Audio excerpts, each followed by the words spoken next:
vision du monde inspirée par vous.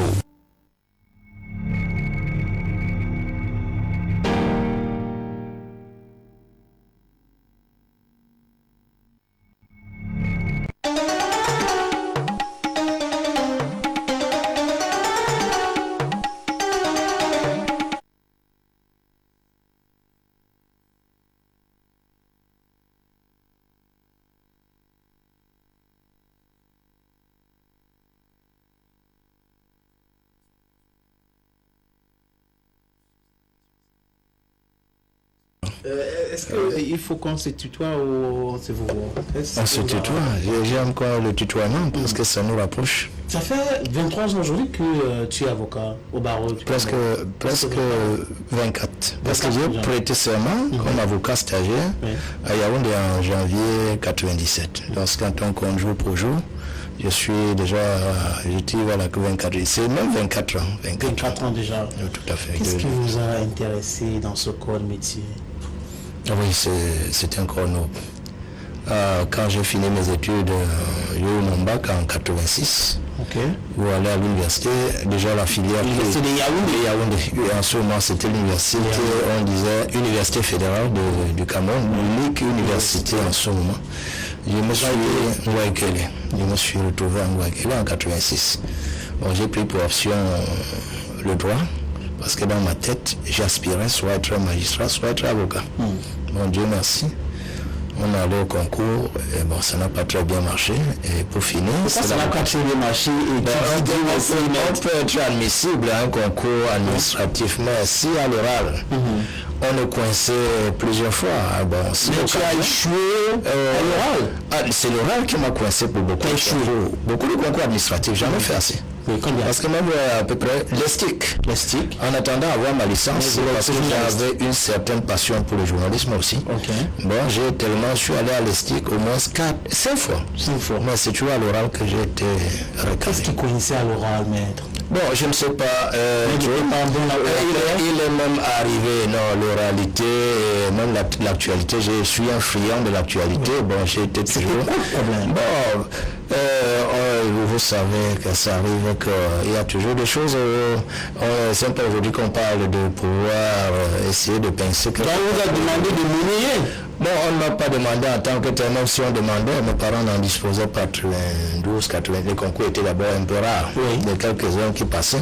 Il fallait peut-être savoir passer par une piste pour pouvoir être là où il faut. C'est après ces multiples échecs que maître a décidé... J'étais admissible à l'avocature parce que j'étais déjà admissible, je suis rentré à l'oral. J'étais en même temps admissible à l'ENAM, inspecteur des affaires sociales, et il y avait aussi le journalisme. Cette fois-là, le concours c'était que comme on prenait assez pour après tamiser à 55, cette fois-là, les résultats on avait un peu sélectionné au point que c'est à peine une centaine qui était admissible. Donc les chances de probabilité pour aller à l'ESTIC, j'avais presque 50%. 50%, malheureusement. C'était l'un des premiers concours à sortir parce que même un de mes tuteurs à Yaoundé en ce moment avait aussi comme désir que je puisse être journaliste. Malheureusement, je me rappelle nous étions sur le plat, sur la table. Quand on lisait les résultats, bon, en ce moment, je crois que c'est le professeur Jacques Fameux Dongo, c'était lui le directeur de l'ESTIC en ce moment. Bon, les chances étaient telles qu'on se disait ça allait donner, ça n'a pas donné. Après, les inspecteurs des affaires sociales, moi j'étais déjà sur le point de regarder aussi comme certains pour l'aventure, aller peut-être à l'extérieur ou aller peut-être taquiner avec leur, mais n'ayant pas une cote solide. Nous sommes en 95. Nous sommes en 95, 95-96. C'est là où, pour finir, Dieu merci, le seul le concours que j'ai pu avoir définitivement, c'est l'avocature. Les résultats ont été proclamés. J'ai même été très surpris parce que, étant habitué aux échecs au niveau de l'admission définitive, quand les gars ont couru, j'habitais en carrière en ce moment, en bas du quartier général, quand les gens ont couru chez moi, dit oh Pablo, parce que mon petit nom depuis le lycée, et Pablo, Paul en espagnol. Pablo, ça donné, je ne croyais pas. Il a fallu que je me lève pour aller jusqu'au ministère de la Justice. j'ai vu le nom. Il fallait que je demande à quelqu'un. Nous sommes en 96. 96, oui. Parce que c'est là, c'est tout à la fin de l'année que ça tombe prochainement en janvier 97. Moi, je suis devenu avocat.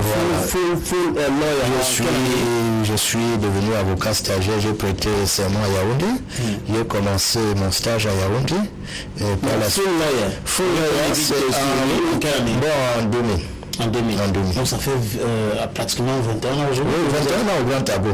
Je parle de la robe. Le code de la robe noire. Parce qu'il n'y a pas de différence entre la robe et un avocat. C'est pas tant de temps pour devenir full lawyer au Cameroun. C'est 2 ans en principe. Au baron? Oui, c'est 2 ans. En principe, c'est 2 ans. Bon, j'ai eu au moment de sortir. Pour obtenir mon en 96. Nous sommes en 80. Je passe vraiment en 97. 97, janvier 97. En 96. Voilà. Janvier 97, je passe vraiment à Yaoundé. Oui. Et 4 ans après, pour devenir avocat, full lawyer. Non, pas 4 ans. Vous dites que vous êtes avocat en 2001. Non, en 2000. En 2000. Bien 2000, pas 2000. Ça fait 3 ans. J'ai même raté la sortie pour 99 parce que la promotion qui était avec moi, qu'on s'appelle toujours c'est tellement difficile pour c'est la loi qui pour devenir c'est la loi qui régit la profession des avocats. Vous savez bien que quand vous êtes admis définitivement au concours, au stage, au concours de stage, au stage d'avocat, vous avez 2 ans à vous former à l'ombre de votre parrain. Si à la fin de 2 années, vous allez présenter à nouveau. Est-ce que cette situation les anciens, est-ce que ça vous arrange? Il n'y a pas une école de formation des avocats comme ça se passe ailleurs. Tout à fait. C'est autant de choses qui... Vous allez passer 3 ans, 4 ans pour avoir une licence en droit, encore aller passer 4 ans ou 5 ans pour d'autres, 7 ans encore pour devenir full lawyer. Est-ce que c'est pas gênant cette situation? C'est les anciens qui veulent que ça reste comme ça parce qu'ils ont, comme on dit, le probateur au Cameroun ne veut pas enlever ça des années au Cameroun parce que ça donne de l'argent. Est-ce que c'est parce que ça donne de l'argent que les anciens ne veulent pas une école de formation des avocats au Cameroun? Je ne vois pas tellement, mais je crois que même à l'heure actuelle, parce que quand nous voyons ce qui se passe au Cameroun, c'est effectivement très très pénible d'arriver jusqu'à être full lawyer, comme on le dit. C'est un chemin parce que quand vous avez déjà le stage, ça ne suffit pas. Vous finissez, vous devez avoir le certificat d'aptitude à la profession d'avocat. C'est une autre étape, parce qu'il y en a qui arrivent à ce niveau. Si vous ratez une première fois, vous revenez rater, vous avez grillé votre... de tout cela. C'est pourquoi les jeunes aujourd'hui préfèrent aller se faire former dans les pays où il y a les écoles de mais les jeunes vont de beaucoup de sacrifices parce que ce n'est pas donné, ce n'est pas facile. Ceux qui sont au Rwanda ou au Nigeria, ce n'est pas donné. Il faudra bien que la famille soit derrière vous avec un pactole pour payer parce que les frais et votre hébergement, tout ce que vous avez hors de votre pays. Parce que ici au Cameroun, il est arrivé plusieurs fois, on ne lance pas on n'a pas lancé l'examen. Ça, c'est pas tout de laisser un enfant pendant 10 ans souffrir avant de devenir full lawyer. Bon, c'est gênant. Mais comme nous avons les textes qui régissent la profession. Qu'est-ce que vous avez fait à votre niveau, à les anciens comme pour essayer de mettre la pression sur le gouvernement camerounais, de créer une école pour les avocats? Oui, il y a eu des séminaires, il y a eu des assemblées, il y a eu des rencontres entre avocats où il y a eu des études de faisabilité par rapport à ces écoles professionnelles sur le plan avocatural. Et donc, il y a beaucoup de travaux qui ont été faits, que ce soit avec les anciens bâtonniers, Akeremuna, Maître Banga et autres. Il y a des travaux qui ont été faits. Seulement comme au Cameroun, quand on soumet quelque chose au niveau du ministère de tutelle, ça prend le temps que ça va prendre. Le souhait de beaucoup d'avocats à l'heure actuelle, parce que nous avons affaire à une profession libérale. Celui qui finit par avoir son CAPA et qui sur le terrain ne peut pas être efficace, il va afficher le camp plein d'avocats. Certains sont avec leur CAPA, mais préfèrent se faire embaucher quelque part pour avoir un bon salaire. Donc là, en ce moment, quand il est employé, il n'est plus tellement autonome. C'est comme s'il accroche un peu sa robe. Donc c'est une profession où je ne trouve pas d'intérêt à pouvoir limiter ou empêcher aux jeunes d'accéder. Nous sommes aujourd'hui, nous voici, dans mon cabinet maintenant, je me trouvais seul. Je vous ai dit, peut-être hors antenne que je devais être quelque part en Bangwa, mais si j'avais un collaborateur en robe qui devait être là pour plaider le dossier, je ne serais pas en train de m'inquiéter. Maintenant, on trouvait un stagiaire. Il n'y en a plus. Parce que tout le monde à l'heure actuelle est déjà au grand tableau. Et chacun veut se jeter à l'eau seul. Trouver un avocat avec qui collaborer, c'est encore devenu très difficile. Donc, ça aurait été mieux qu'il y ait... Est-ce que vous êtes solidaire? Bien sûr. Comme toute profession, nous sommes solidaires. Mais qu'est-ce que vous faites des avocats qui sont en tort aujourd'hui? Je prends d'abord le cas de maître Michel Doki qui avait été arrêté. À votre niveau, qu'avez-vous fait à cette époque pour sa détention? Doki a été arrêté, je crois. Les avocats ne sont pas restés les bras croisés. Il y a eu un collectif, pas seulement dans son parti. Il y a plein qui ont plaidé, qui ont pu assister les audiences sans être du MSC. Il y a une solidarité. Vous n'avez pas vu. Il y a d'autres avocats qui sont toujours en prison. Oui, mais la solidarité n'exclut pas que peut-être que les gens puissent commettre des fautes pouvant leur priver de leur liberté. Ça arrive. Ça arrive. Il y a des avocats. Il y en a qui sont pour leur mœurs. Il y en a qui sont peut-être parce que... Il y a quelques mois, il y a eu un incident au tribunal à Bonanjo. On a vu... des avocats tabassés. Oui, ça, je crois que vous avez vu cela et c'était vraiment... C'est vraiment de vision. Et ce sont des choses, c'est une aberration. Nous sommes dans un pays où on peut tout faire de l'avocat. Parce que l'avocat, c'est celui-là même qui meurt. Quand il meurt même pour ces choses, c'est toujours pour le justiciable. C'est ce même justiciable. Parce que ceux qui viennent tabasser, c'est qui? Les policiers, les gendarmes. On les défend tous. Que ce soit même au niveau du président de la République, c'est l'avocat qui défend. Même l'avocat est défendu par l'avocat. Donc c'est tel que on devrait avoir beaucoup de respect pour ce qu'on a. Il nous arrive de voir des choses impossibles comme le cas dont vous relevez là. C'était un peu bizarre. Donc quel que soit ce que ces jeunes avocats ont pu faire, ce n'est et que peut-être au niveau de l'audience, au niveau du tribunal, qu'on sollicite la liberté provisoire avec les garanties sur des représentations et de surcroît avec un ancien bâtonnier qui donne sa caution qu'ils viendront comparaître. Bon, ça a été comme si c'était un règlement de compte. La police est arrivée subrepticement. Ça a été vraiment une surprise de voir ceux qui étaient au palais ce jour étaient seulement surpris d'être brutalisés à la manière que vous avez vu avec le gaz lacrymogène et tout consomme. C'est regrettable quand nous voyons cela. On va sortir de ça avec cette autre question. Quelle est la différence entre le civil law et le common law? Le civil law, common law, bon, on dira que le civil law, bon, c'est plus côté francophone comme on voit, parce que là, le droit civil, quoi, que les Français nous ont colonisé avec, ils sont venus avec cela. Et la common law, c'est bien une branche toujours du droit privé, parce que tout cela, ça tire toujours vers le droit privé. Parce que criminal law et autres, c'est différent. Ça, c'est le droit privé. Donc, c'est, je dirais, de ce côté, la common law, c'est comme, c'est le droit impliqué par l'Angleterre à ses colonies, dont nos frères de la zone anglophone héritent. Et je crois avec ça, on est en train de chercher à synthétiser tout pour qu'on ait un système plus fort avec ces deux systèmes. À quel moment Maître devient militant de SDF? Oui, bon voilà. Quand le multipartisme est arrivé en 90, je suis à l'université, on a toutes choses, le parlement même étudiantin, parce que je suis beaucoup de gens parler aujourd'hui.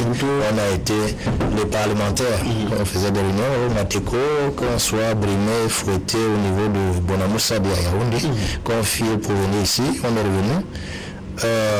En ce moment, j'ai eu d'abord un certain penchant pour l'UPC. Mais immédiatement, parce que je me disais que le Parti national, l'ASIA venait d'être créé, je ne savais pas que ça devait être l'un des meilleurs partis que je respecte aujourd'hui. Le meilleur d'ailleurs au Cameroun. J'ai pensé à lui et puis inspiré. Voilà. J'ai essayé de tâter un peu là-bas en 91. Mais ça allait très vite parce qu'à un certain moment, Yaoundé. Oui, à Yaoundé. Okay. À un certain moment, donc Frédéric Poissonnan, quand j'ai suivi certains propos tribalistes, l'UPC n'est pas Bamileke, moi étant Bamileke, me sentais un peu frustré. J'ai été obligé de me tasser un peu. Bon, est-ce que vous n'avez pas aimé son discours dans le contexte? Non, le contexte, mais il fallait... Au fond, il était tribaliste. Oui, et quand il a vu d'autres partis émerger, c'est comme s'il ne fallait pas que d'autres partis émergent. Bon, le discours ne m'a pas plu. Okay. J'ai été obligé de raccrocher. J'avais une casquette une écharpe. J'ai brûlé cela. Je suis resté lors des élections présidentielles. J'ai voté pour le SDF. La question était de savoir en quelle année tu es entré dans le SDF. Le SDF, j'ai introduisé pour arriver, pour démontrer, même quand je n'étais pas déjà dans le SDF, je votais SDF dans la politique. Oui. Donc c'est précisément quand j'arrive à Douala, déjà quand j'ai fini, avec mon parcours en 2000. En 2000. J'entre dans le SDF effectivement en 2000. Pourquoi le SDF et pas un autre parti? Le SDF parce que je voyais déjà comment le SDF fonctionnait sur le terrain.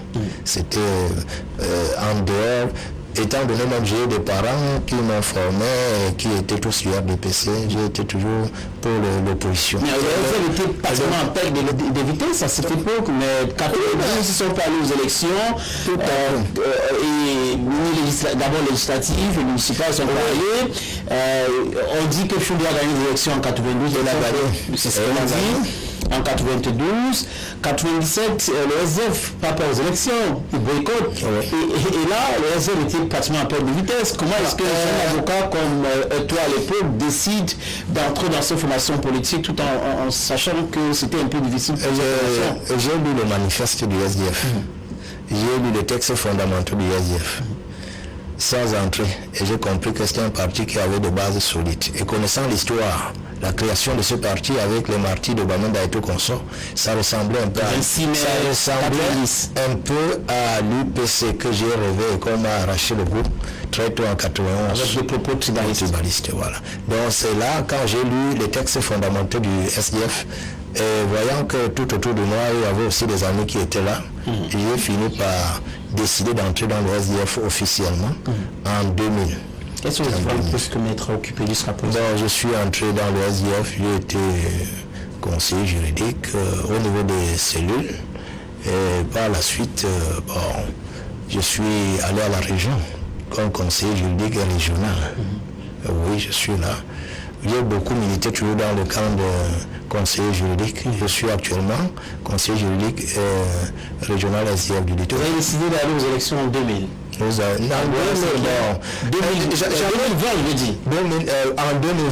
d'accord. Déjà, en 2007, les élections, on m'a sollicité, j'ai dit que non, j'avais un projet dans ma tête, avoir au moins 45 ans avant de regarder un peu ces élections, parce que dans ma tête, j'ai une philosophie, il faudrait que j'ai déjà une descendance qui peut déjà se débrouiller, parce que la politique, c'est un domaine assez glissant. Dans ma tête, je voulais avoir une politique au Cameroun ou en Afrique? Bon, c'est un peu partout. Si on a lu les mains sales de Jean-Paul Sartre, pour comprendre que pour faire la politique, il faut avoir les mains sales et tout qu'on sort. Bien sûr, est-ce qu'il faut attendre 45 ans pour avoir les mains sales? Pour moi, c'est une philosophie que j'ai adoptée comme ça. Pour être bien opérationnel sur le terrain au point d'aller vers le champ. La politique, c'est un sale jeu. Bon, ce n'est pas tout simple. C'est un sale jeu. Que ferais-je là-bas? C'est un jeu. C'est un jeu de menteur? Pas de menteur, forcément. Pas de menteur. Pas forcément. Ça veut dire qu'il n'y a pas... Parce que quand tu dis pas de menteur, forcément, ça veut dire qu'il y a plein de menteurs. À voir ce qui se passe à l'heure actuelle. C'est ce qu'il va faire quand vous pouvez envoyer des messages qu'on va poser à Maître Payer et Paul, qui veut lui affirmer que la politique c'est un sale jeu et il y a tellement de menteurs dans la politique. C'est-à-dire que les politiques engagent ceux qui croient. Ce n'est pas tellement... Je ne dirais pas que la politique c'est un sale jeu. Que ferais-je dans un sale jeu? Je dis que certains utilisent. Il y a toujours dans tout corps, toute structure, il y a toujours des brebis galeuses. Donc c'est que certains pourraient utiliser le mensonge pour faire la politique. Vous ne mentez pas. Nous suivons dans les SDF. Non, nous avons l'habitude de dire les choses vraies. Nous disons les choses vraies. C'est pourquoi, quelle que soit la situation, quand on est en train de nous dire parfois que nous fléchissons, c'est là où nous relevons encore un peu plus. Parce que là, le SDF c'est le SDF qui révolutionne beaucoup de choses dans ce pays, vous le savez, que ce soit tous les textes, que ce soit le transparent. On est obligé de savoir les choses, tout à fait, je pose juste les questions ici, maître. Et en 2020, tu es allé aux élections et le SDF a été battu. En politique, il faut savoir oser. On est allé aux élections. Dans la 5e? Dans la 5e, bien sûr. On a été battu là-bas. Bon, on a perdu, on ne dit pas qu'on a été battu. Il faut d'abord voir dans quelles conditions les élections se passaient. Parce que c'est une compétition, mais les règles sont tronquées. Bon, on a perdu. Qu'est-ce qui était tronqué, maître? Les règles du jeu. Mais vous savez, au départ, que les règles étaient tronquées avant d'aller à cette élection. On le sait, mais... Pourquoi savoir et y aller, et quand vous perdez, vous dites que non, les règles étaient tronquées? On y va, sachant que nous avons... Vous allez perdre? Non. On ne peut pas aller en guerre en disant que doit perdre. Le fait de dire aujourd'hui que c'est parce que les règles étaient tronquées, ce n'est pas aujourd'hui qu'on va aux élections. Nous savons tous comment ELEC fonctionne avec utiliser les mêmes argumentaires. Faut-il rester tout le temps à dire que on n'ira pas parce que les textes n'ont pas été changés? Non, c'est pas ça la question. Vous savez bien que les règles sont tronquées. Oui. Vous y allez aux élections, vous perdez ces élections et vous revenez dire que c'est parce que les règles étaient tronquées. Non, mais quand on va aux élections, l'élection c'est quoi? Nous avons une base qui vote. Nous sommes allés et nous avions espoir. Et étant donné le travail qu'on a abattu sur le terrain, ce n'était pas une mince affaire. On a tellement travaillé sur le terrain.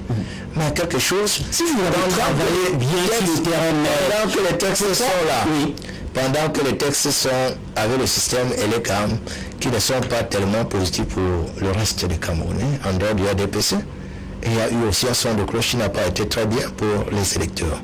Vous savez, à un certain moment, les électeurs... Mais vous avez perdu les élections, pourquoi? Je reviens, sénateur. Oui, réponds à cette question. Pourquoi est-ce que vous avez perdu ces élections? Nous aussi, alors, nous avons pris espoir, nous avons fait le terrain. Mais il y a un son de cloche ailleurs qui a dérouté certains jeunes. C'était quoi ce son? Ceux qui ont dit qu'il faut boycotter. Ah, donc le MLC, c'est à cause du MLC que vous avez perdu ces élections? C'est l'une des parties, ça fait partie de quelque chose. Beaucoup de jeunes aujourd'hui, ils l'avouent parce qu'ils le disent. On ne sait même pas pourquoi on n'est pas allé voter. Parce que nous ne sommes pas allés voter.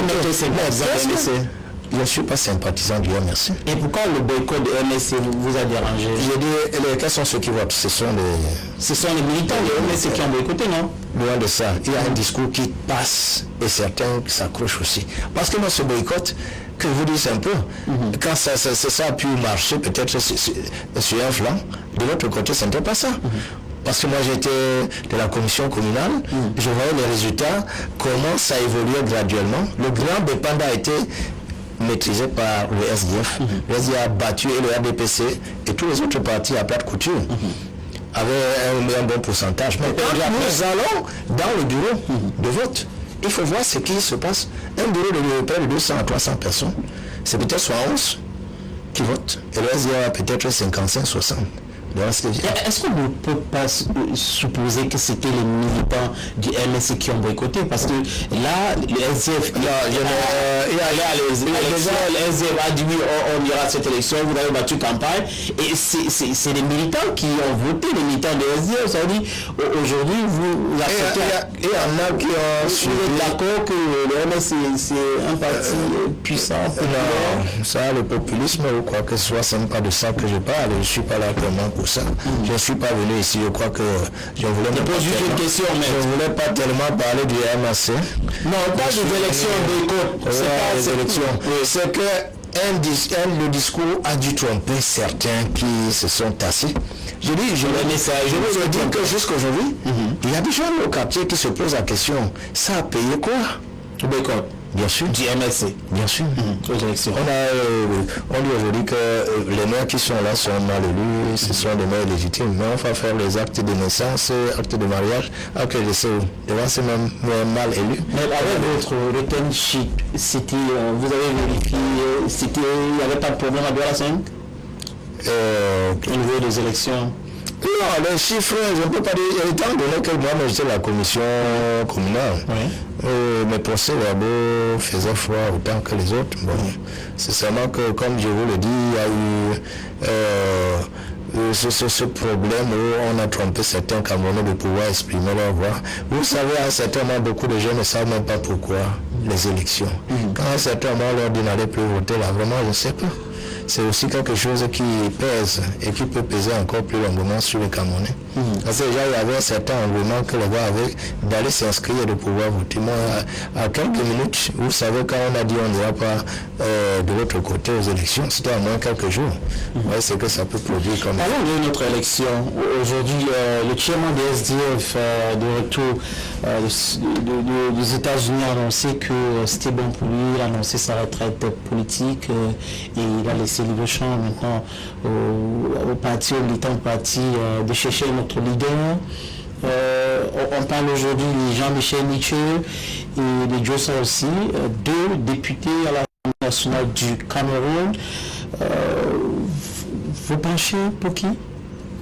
Je ne peux pas vous dire pour qui je penche. C'est que là, je félicite plutôt le geste du chairman John Fondi, qui est un exemple, qui doit parler au RDPC et au champion qui est là-bas. Vous voyez, même déjà en 2018, il a... Dans le SDF par le RDPC.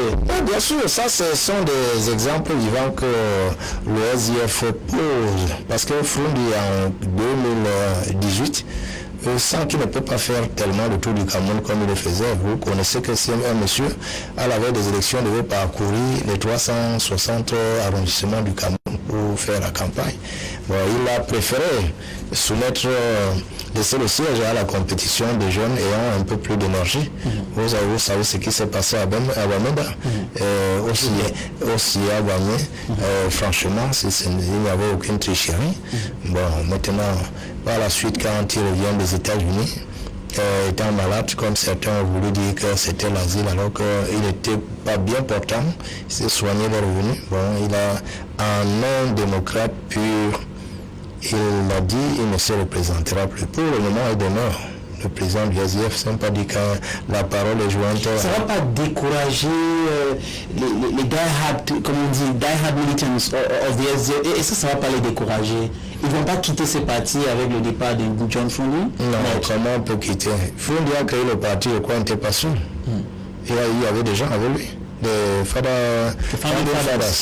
Ils n'étaient pas les seuls, ils étaient nombreux. Certains sont morts. On le considère comme l'homme du parti. Oui, bien sûr. Pour ça, il faut le respecter parce que ce monsieur, même si c'était un autre en 92, ce pays serait affaire à ça. C'est un monsieur qui, ma foi, je le respecte. Je le respecte. Je le respecte. Il était un autre en 92. Mais je crois qu'il a élevé beaucoup de militants qui sont assez aguerris. Tout ce que je conseille à mes camarades, c'est que l'après Fondi ne soit pas une guerre civile, que ce soit plutôt un regain d'énergie pour fédérer toutes les tendances qui sont un peu à l'intérieur. Et les tendances, je veux dire que ça arrive dans le parti parce qu'un parti qui est dynamique, c'est normal. On ne doit pas être toujours en train de regarder dans la même direction, ce que certains appellent le suivisme béat. On parle déjà maître de longs couteaux que sont dans les vestes des uns et des autres. Et Nietzsche et des Jossa aussi, les électriques, sur les antennes. Oui, bon. C'est normal que s'expliquer sur les antennes, ce n'est pas sortir un couteau. C'est pouvoir expliquer au peuple qu'est-ce qui est réellement. Dire que l'attitude de telle personne par rapport à telle position, c'est parce qu'ils soutiennent tel ou tel autre camp, parce qu'ils sont sympathisants de X ou Y groupe de sécessionnistes, quelque chose comme ça. C'est pas grave, ça? Non, ça arrive aussi, ça peut arriver que même ceux qu'on peut accuser parfois de par leur comportement. Tu as été accusé? Il y en a qui sont sur les antennes, on dit souvent, nous sommes dans telle tendance, c'est regrettable quand on suit des propos pareils, parce que là, je ne saurais être du SDI à dire que vraiment je préfère l'RDPC à l'MRC ou l'MRC à RDPC. Je suis SDF, je dois continuer à maintenir ma philosophie, parce qu'avec beaucoup de ces partis dont on parle, le SDF c'est le socialisme. on ne trouve pas facilement comment ça. Est-ce qu'après les élections, vous êtes sûr que le SDF restera SDF, il n'y aura pas beaucoup de tendances? Les 15 élections pour la présidence du chairman. Ça, je pense, j'ai tellement espoir, ça va bien se passer. Nous avons déjà un qui doit se tenir d'ici le 13. Bon, il y a des commissions de travaux qu'on a mis sur pied pour essayer de travailler d'arrache-pied pour que le SDF puisse encore avoir assez d'énergie. Parce que tellement le SDF a été victime de beaucoup de procès d'intention, d'intoxication. Voyez-vous, quand des partis arrivent et disent on a tué un parti, est-ce qu'on tue un parti? Un parti a une durée de vie 99 ans.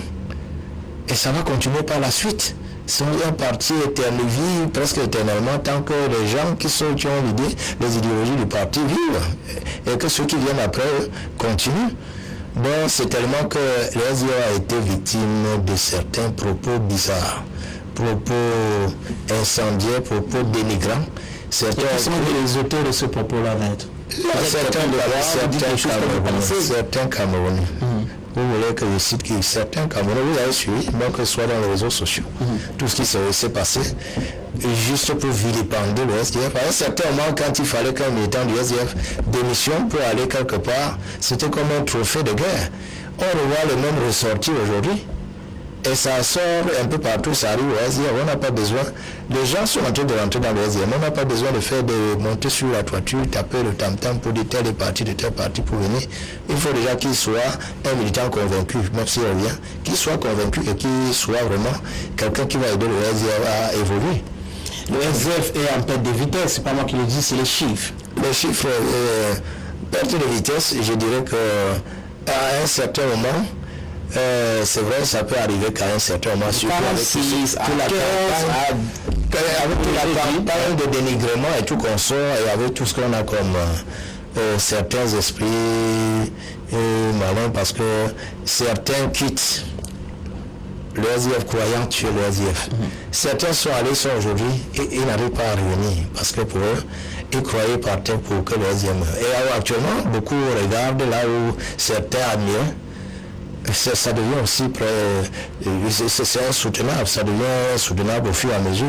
Aucun parti, il y a des moments où un vide peut se créer, mais on ne doit pas dire que si un petit vide ou un petit affaiblissement, ce n'est pas la fin du monde, ce n'est pas la panacée. Mais est-ce que vous n'êtes pas gêné d'avoir perdu votre première place comme parti d'opposition leader au Cameroun?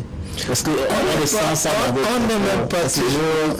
Est-ce qu'on devrait rester? Est-ce que tu n'es pas gêné parler comme ça des autres, la perte de vitesse, c'est par rapport aux autres, les autres ont dénigré notre formation politique, c'est pour cette raison qu'on a perdu les élections? Je ne dis pas, ce n'est pas toujours parce que les dénigrements, je dis il y a à tous les niveaux, que ce soit dans le RDPC qui conduit le pays aujourd'hui, vous voyez ce qui se passe à l'intérieur, il y a des démissions.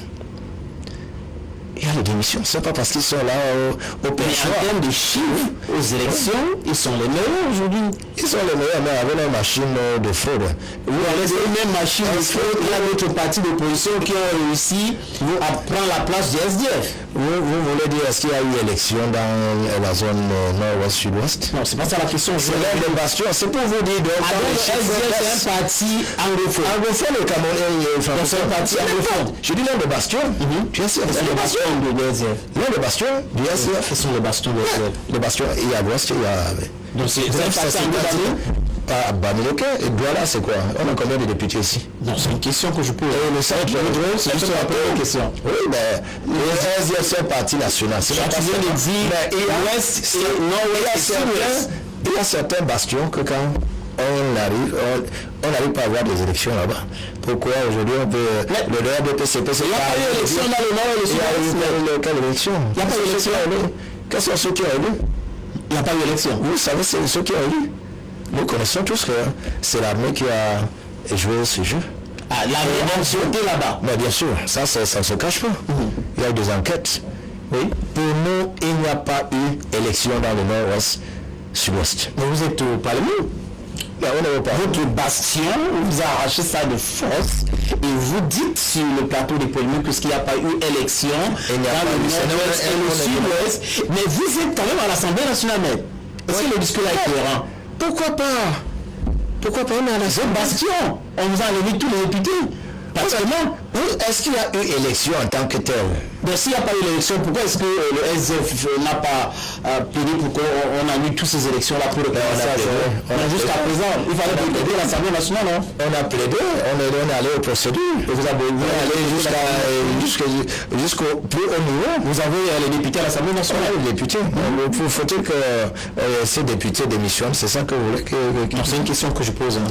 Ça, c'est autre chose, c'est à décider en interne au parti, mais aujourd'hui, je crois que ils sont déjà là. Et ils parlent au nom du peuple camerounais. Ils parlent au nom du peuple camerounais. Même les députés élus par les militaires, selon vous, dans le nord-ouest du sud-est, parlent au nom du peuple camerounais. Oui, les militaires, ça, est-ce que les militaires, c'était leur rôle d'aller voter à la place de...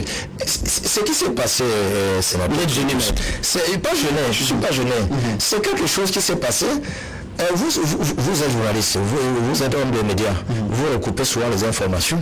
Vous ne devez pas faire, c'est vrai que vous me mettez sur la sellette, mais je il y a eu un non-événement comme l'élection, parce que tout ce qui s'est passé, même les derniers jours, nous avons eu des réunions avec tous les camarades qui sont là-bas, où on nous a fait comprendre, quand il fallait aller même voter à un certain moment, c'était le salon de coups de feu à l'air pour dissuader tous ceux qui pouvaient sortir pour aller voter.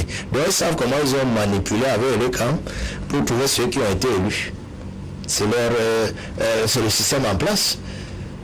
On a ramené certains chefs, ou même quand certains chefs sont rentrés, c'est que le sont réservé à eux. Donc, on a vu le ministre de l'administration territoriale dire aux antennes que tout s'est bien passé dans le nord-ouest et du sud-ouest, que les gens sont allés voter massivement. Voilà. Il peut le dire, n'est-ce pas, quand tu es ministre, tu es du système.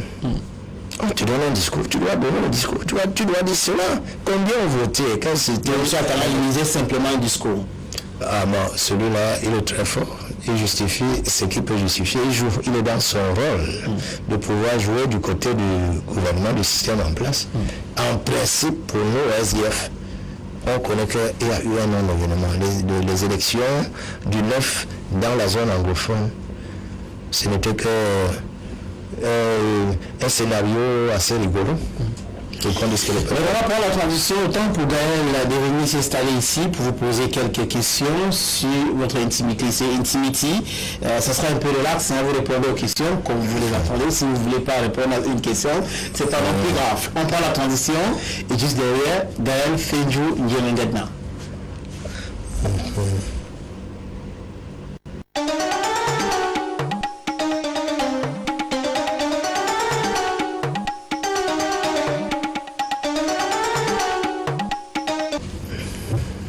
Bonsoir, maître Paul Payere. Oui. Bonsoir Gaël.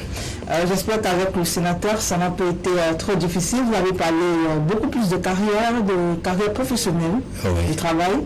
Avec nous, on va parler un tout petit peu de vous, du côté famille, de qui vous êtes réellement à la maison. J'espère que vous allez réussir à répondre à ces petites questions. Et il faut savoir déjà que c'est très facile. D'accord, merci d'avance. Alors, pour la demande des téléspectateurs, il faut noter que vous êtes marié à l'état civil, vous êtes papa de cet enfant, et surtout que vous êtes marié sous régime monogamique. Pourquoi le choix du système monogamique? Voilà.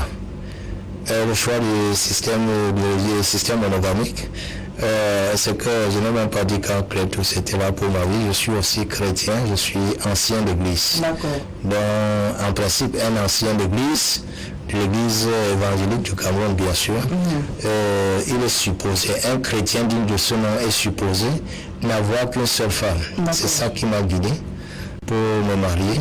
J'ai adopté le système monogamique. Oui, mais il faut dire aussi que dans les églises évangéliques, on retrouve des anciennes églises qui sont mariées sous régime monogamique, mais à côté de ça, on des femmes à l'extérieur, on des femmes dehors. Oui, ça arrive. L'autre est même. Ou même encore sont mariés sous le système monogamique, mais après décident d'épouser d'autres femmes. Oui, ça peut arriver, mais je n'ai pas encore vu un exemple palpable dans mon église. C'est vrai que ça peut arriver.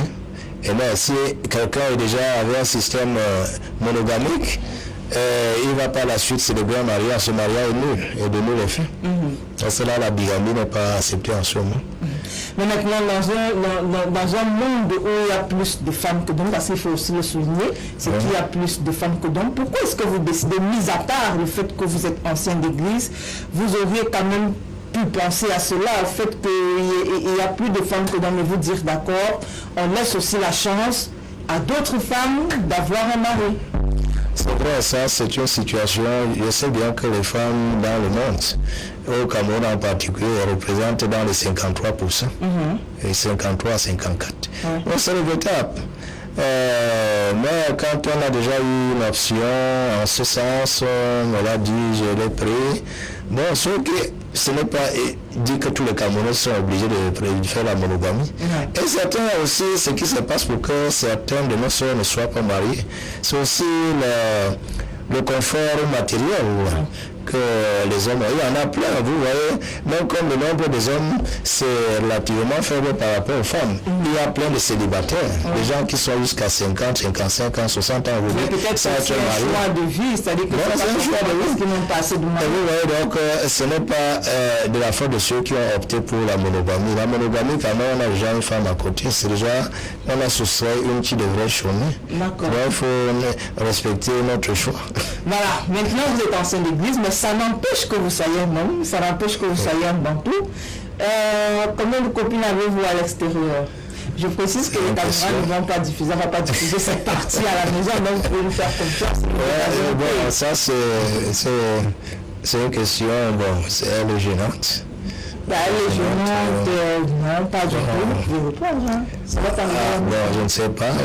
Comment ça n'arrive pas à la maison? Ça va pas arriver. Je vous dis que ça n'arrivera pas à la maison. Il faut me faire confiance. Rien que pour cette question, mais on a arrêté le caméra. Je dis, c'est peut arriver. Ça, l'homme n'est pas Dieu, vous comprenez. L'être humain a des faiblesses. Donc, ça peut arriver qu'on ait peut-être... Ça peut arriver, ou bien c'est déjà arrivé. Combien de copines actuellement vous avez dehors, en dehors de votre femme? Ou encore, si vous voulez que je vous pose la question, combien de fois avez-vous déjà trompé madame? Oui, c'est très gênant.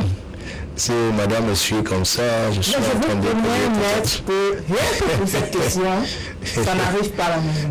Ok, bon, ça peut arriver qu'on ait une ou deux. Oui. Et comment est-ce que vous gérez? Ça se passe comment? Bon, c'est juste... Je suppose que vous avez un calendrier très chargé, vous avez des audiences, des clients, famille, constamment. Voilà, il y a déjà madame avec les enfants à la maison. Comment est-ce qu'on réussit à gérer la famille principale et puis les autres à côté?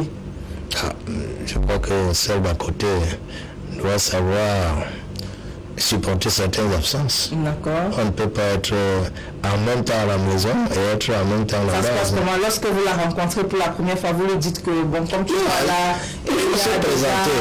De peur d'avoir un incident un jour où on dira que peut-être en abordant la femme, vous étiez en train de promettre le mariage. Non, non, que vous avez déjà cet anneau au doigt. Autant dire que je suis marié, elle prend ses dispositions. Si elle ne peut pas être d'accord de vivre avec un mari, vous la mettez à côté. Elle peut se retirer. Vous la mettez aussi, vous pouvez également la mettre à côté. Elle se retire, on va la forcer, on ne peut pas la forcer. Non, mais si elle ne veut pas se retirer, qu'elle veut créer des elle supporte alors les conséquences ou les conditions dans lesquelles d'abord c'est le foyer qui est avant tout. Ça c'est clair. Et si jamais il arrivait que vous ayez des enfants avec celle de dehors, est-ce qu'elle va continuer à supporter les conséquences?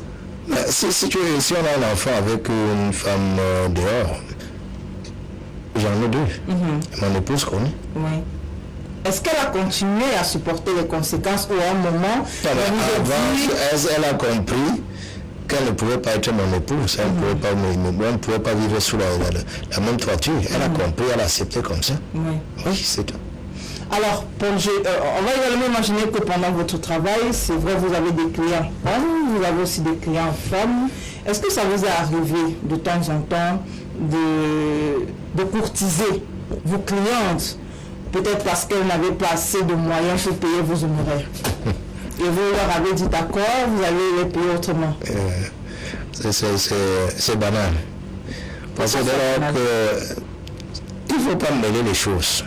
Si vous avez une cliente, il y a une clientèle, il est question de rendre des services et avoir en contrepartie ce que nous appelons les honoraires. Oui. Il ne peut pas choisir de faire autrement que mes honoraires.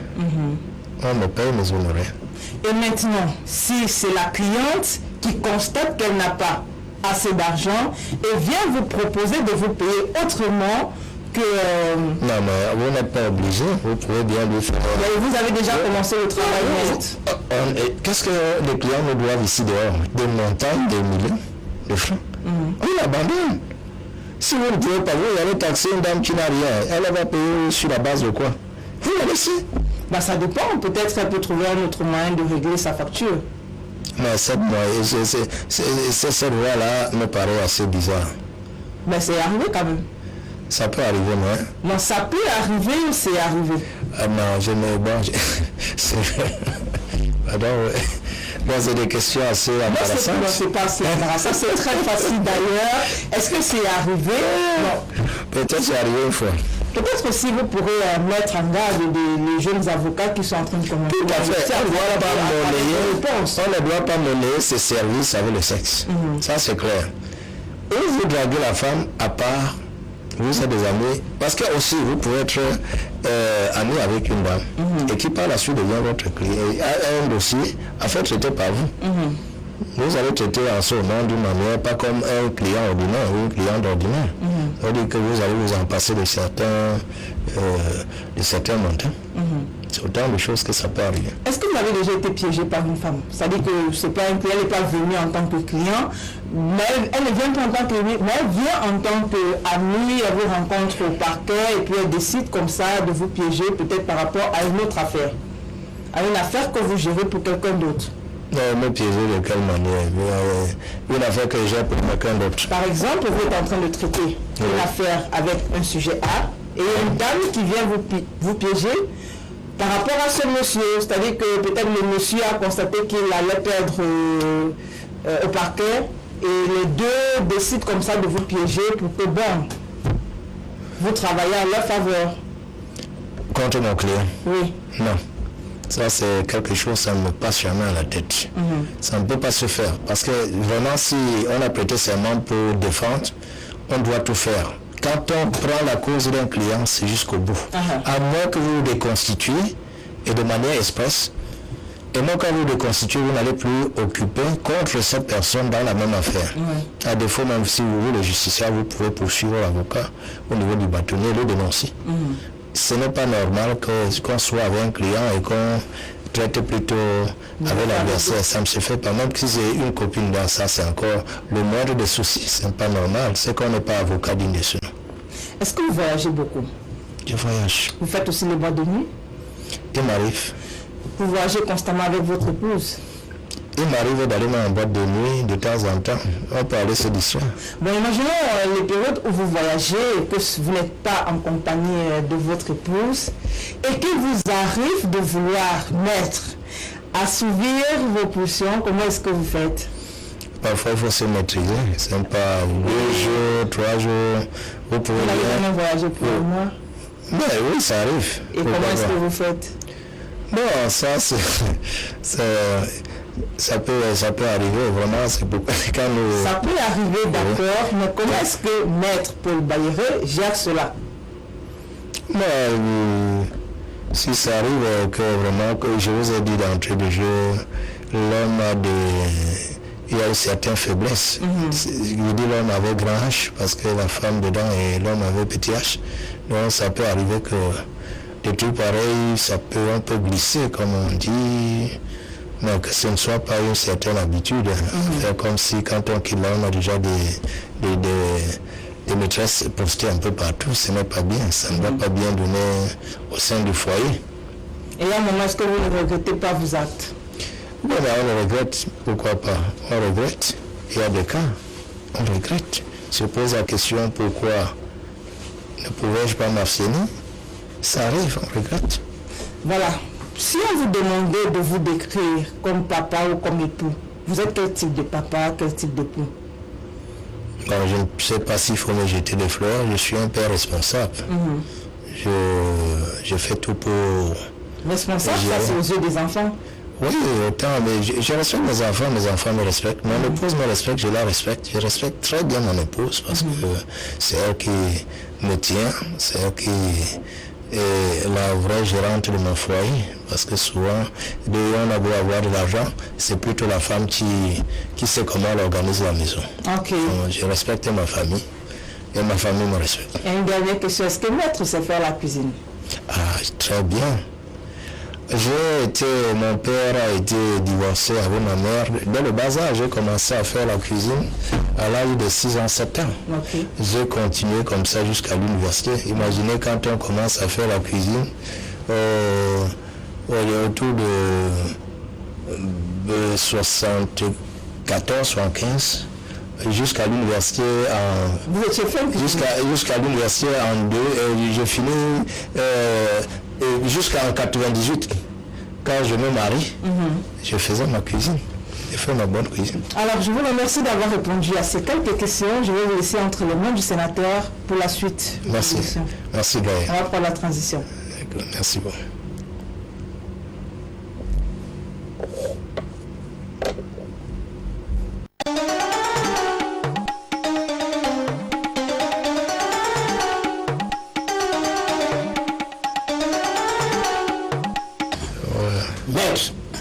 Ouais, sénateur. Mais c'était comment le Gaël m'a torturé avec des questions.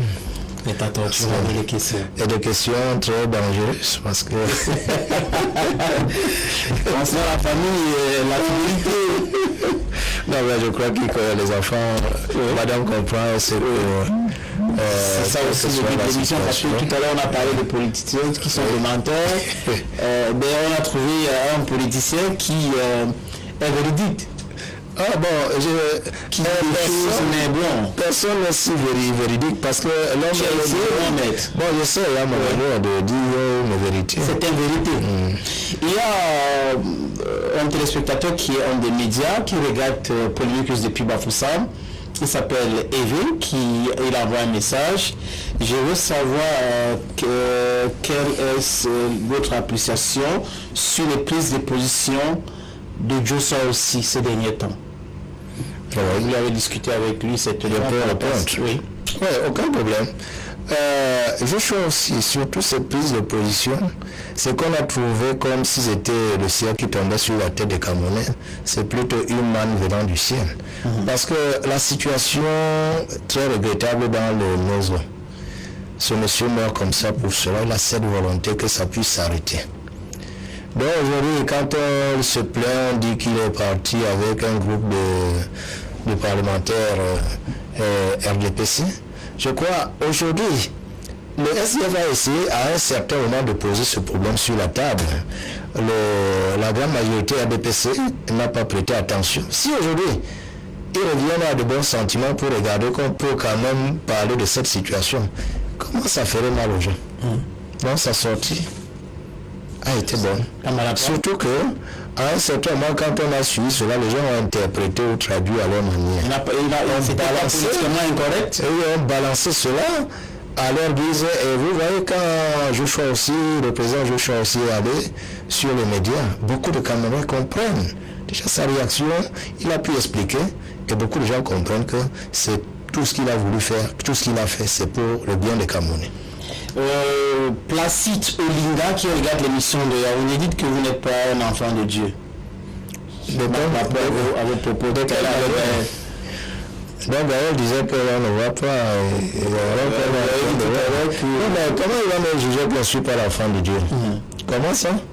Ben oui, c'est vous le je dis, c'est pas moi de mon cher Olinga, je suis enfant de Dieu, je suis ancien d'église. Bonsoir maître, s'il vous plaît, quittez le navire avant le naufrage. Le point levé du SDE à perte de vitesse et sa substance à cause de ces petits hommes, Christian Manjo, qui vous demande de quitter le SDF avant le naufrage. C'est que serait quitté peut-être au moment où certains de nos camarades quittaient. C'est quoi qu'on avait déclaré, on a déclaré, c'était ici à LTM, un samedi, quand il disait qu'il quitte le bateau, et dans la tournade, mon ami Célestin qu'on a reçu deux fois, je suis resté égal à moi, et je sens même que le SDF, au fur et à mesure que les jours passent, ça regagne assez d'énergie. On ne peut pas quitter ce navire. Qu'est-ce que vous faites dire cela, mais... Ce qui m'a fait dire. Oui. C'est ce que les élections ce n'est pas toujours les élections. C'est quoi attendre le militaire, l'adhésion? Oui, il y a des adhésions. Ouais. Je vous assure, il y en avait qui ont suivi un certain discours, ils étaient un peu recroquevillés, refroidis. À l'heure actuelle, je ne peux pas passer une semaine sans que quelqu'un me demande, mais trouvez-nous les cartes du STS. Pourquoi? Il faut dire pas, le discours a changé, c'est quoi? Non, un parti à un certain moment, un peu parti à un certain moment. C'est pas parce que on pleure quand Frou n'est pas mais il y a un certain âge pour chaque chose. Quand à un certain moment, le leader semble qu'il est fatigué. Non, je veux dire, est-ce que c'est parce que les gars, les Camerounais voient que l'ancien gars est en train de quitter le parti, il ne posait pas en tant que tel un problème. Certains on fait parler au niveau des SDF pour que les gens adhèrent, parce que tu viens de dire que les gens adhèrent, les gens ont commencé à adhérer à nouveau. Même au discours sur le plateau et tout ce que nous faisons sur le terrain, il y a un travail sur le terrain, ça c'est une vérité. Le SDF c'est un vieux parti, c'est ce que certains nouveaux partis n'ont pas compris. Quand on va aller en bataille, il faut avoir des structures sur le terrain. C'est le terrain qui compte. Parce que en toute chose, si vous n'avez pas ce qu'on appelle chez nous les cellules, OADPC parle de comités de base et tout comme ça, vous devez gagner le terrain en ça. À tout moment qu'il y ait un problème, réveiller ces gens, c'est la même des choses. Mais pour certains partis qui n'ont pas eu cette installation, cette occupation du terrain, ils peuvent bégayer. Non, le SDF. À notre message, Maître Paré est un bon avocat, mais un politicien aux mœurs tropicales. Christian. Qu'est-ce que les mœurs tropicales? Je ne sais pas. La polygamie peut-être, l'infidélité, c'est pas. Mais c'est pas ce qu'il y a dedans, moi. Parce que Maître, une question, Maître Paré, le SDF n'a jamais été socialiste. Ils ont galvaudé le concept, ils ont trahi l'idéologie, la politique tropicale, la clanique et défier de ces hommes à directer le capital socialiste et symbolique du parti. Prenez-en là. Comment on peut dire qu'on a galvaudé, on n'est pas socialiste? Il y avait le socialisme. C'est pas socialiste que à l'Union socialiste internationale. Mais juste dire à ceux qui juste dire à ceux qui sont en train de regarder que le numéro qui affiche au bas de l'écran, s'il vous plaît, c'est pour les SMS et les messages WhatsApp, c'est pas pour les appels. Oui, maître. Oui, il disait que les téléspectateurs disaient que vous n'êtes pas socialiste, vous êtes socialiste. Nous sommes socialistes. Le SDF est purement socialiste. La doctrine que nous avons, c'est le socialisme.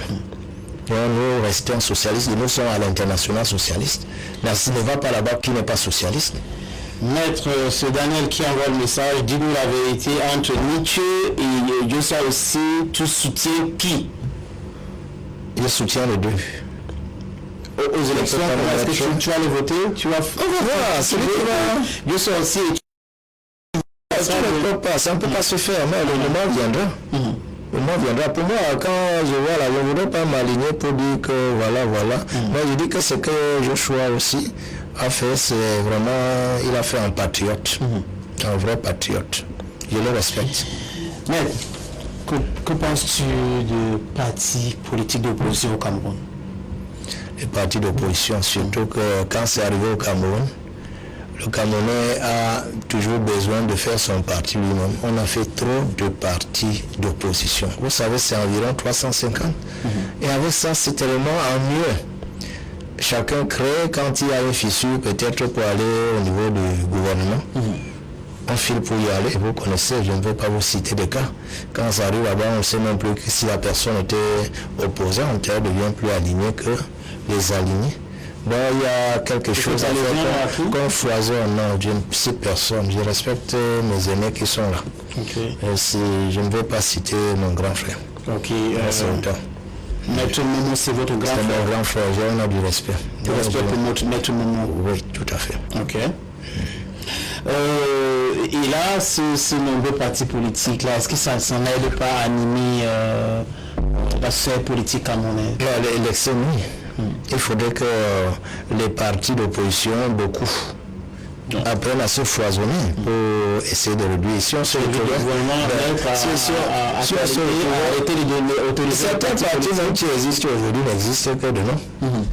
Ah oui, Zonga avec son parti, il se retrouve. La dynamique de Zonga, c'est que du nom, n'est-ce pas?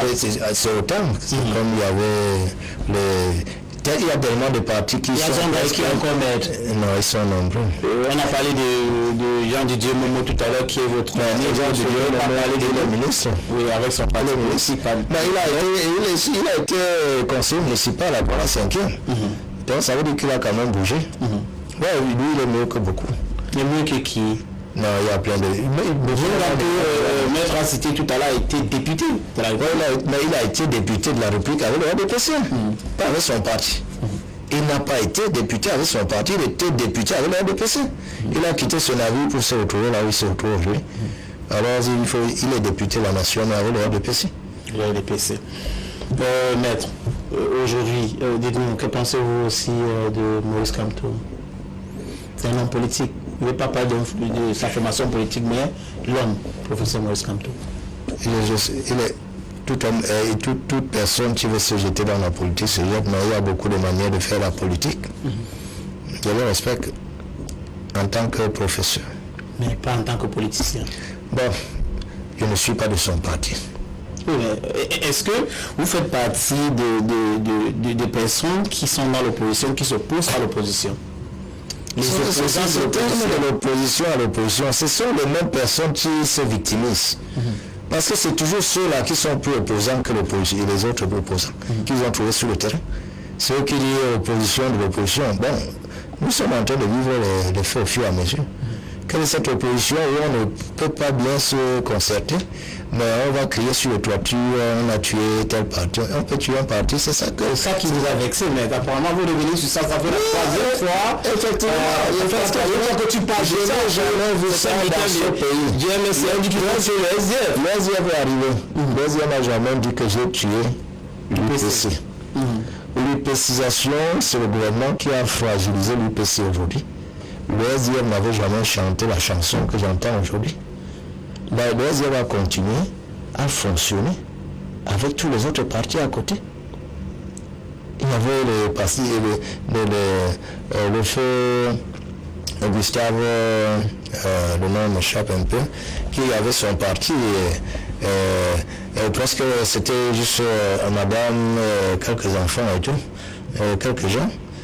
Bon, ils ont existé, mais le SDF ne pouvait jamais dire que ça c'était un petit parti. Le mot petit parti et tout qu'on sort vient aujourd'hui. Le mot parti tué, ça arrive aujourd'hui. Ce qui est impensable et une aberration aux yeux de la politique. On ne peut pas être là, être en train de dire quand on est peut-être devant l'autre soir, on est devenu leader de l'opposition et tout qu'on sort. Vous voyez tout ça. C'est gênant tout ça? Non, mais on constate. Et ça c'est gênant, maître. Je suis gêné pourquoi? Ça ne m'offusque pas. Bonsoir à vous, maître Payer et Paul. C'est Laurine qui envoie ce SMS, c'est une dame. Juste une question, êtes-vous en harmonie avec votre épouse et les enfants?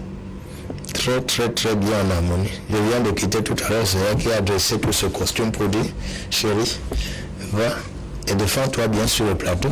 Ok, maintenant, pour gagner les élections futures au Cameroun, quelle est la bonne stratégie à mener par l'opposition pour le faire?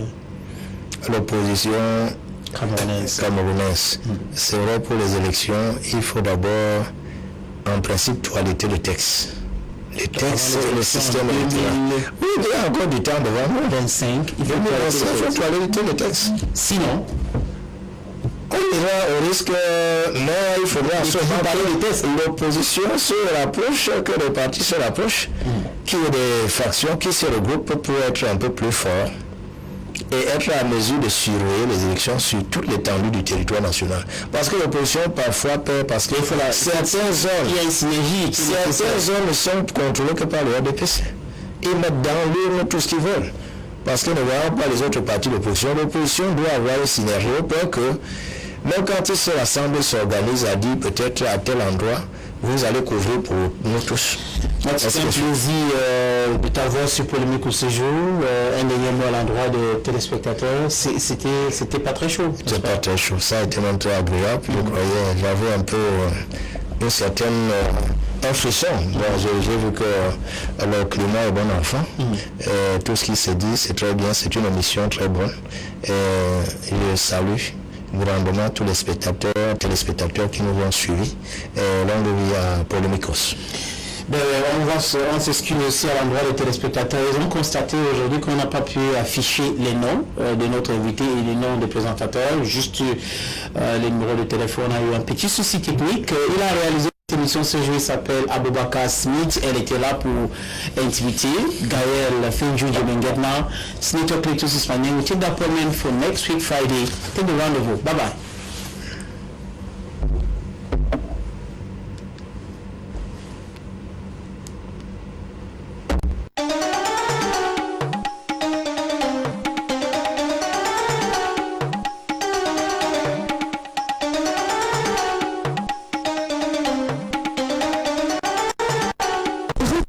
Votre chaîne de télévision LTN, disponible dans le bouquet Canal Sat au niveau du canal 308 et le Bernard Sofra.